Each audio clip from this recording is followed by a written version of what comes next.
ಶಿವಮೊಗ್ಗದ ಕೂತಿರ್ತಕ್ಕಂಥ ಎಲ್ಲ ನನ್ನ ಪ್ರೀತಿಯ ಸಹೋದರ ಸಹೋದರಿಯರೇ, ಮಕ್ಕಳೇ, ನಿಜವಾಗ್ಲೂ ಇಂಥ ಒಂದು ಕೆಲಸ ಯಾರೂ ಕೂಡ ಮಾಡಲ್ಲ. ಅನಾಥ ಆಶ್ರಮ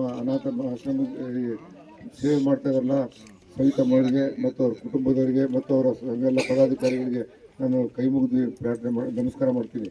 ಯಾಕೆಂದರೆ ಬಡವ್ರ ಸೇವೆ ಮಾಡೋದು, ಅದರಲ್ಲೂ ಕೂಡ ವೃದ್ಧ ಅಪ್ಪ ಅಮ್ಮ ಎಲ್ಲ ಹಾಕಿರ್ತಾರೆ, ನಂತರ ಕರ್ಕೊಂಡ್ಬಂದು ಇಲ್ಲಿ ಸಾಕ್ತಾರೆ ಅಂತ ಒಂದು ಕೆಲಸವನ್ನು ಮಾಡ್ತಾ ಇರೋದ್ರಿಂದ ಈಗ ಸಂಪೂರ್ಣ ಸಹಕಾರ ಕೊಡ್ತಾ ಇದ್ದೀನಿ. ತಿಂಗಳ 5,000 ರೂಪಾಯಿ ಕೊಡ್ತಾ ಇದ್ದೀನಿ. ಇನ್ಮೇಲೆ ತಿಂಗಳಿಗೆ 10,000 ರೂಪಾಯಿ ಕೊಡ್ತೀನಿ ಅಂತ ಈ ಸಂದರ್ಭದಲ್ಲಿ ಪ್ರತಿ ಜೀವನಗಳು 10,000 ರೂಪಾಯಿ ತಿಂಗಳು ಕೊಡ್ತೀನಿ. ಅದೇ ರೀತಿ ಇಲ್ಲಿ ರಾಜವ್ರು ಮತ್ತು ಬೊಮ್ಮನಕಟ್ಟೆ ಅವರು ಕೂಡ ಅನಾಥಾಶ್ರಮ ಮಾಡ್ತಾರೆ, ಅವ್ರಿಗೂ 10,000 ರೂಪಾಯಿ ಕೊಡ್ತಾ ಇದ್ದೀನಿ. అందರ ಕಿವುಡ ಮಕ್ಕಳಿಗೆ ತಿಂಗಳಿಗೆ 5,000 ರೂಪಾಯಿ ಕೊಡ್ತೀನಿ.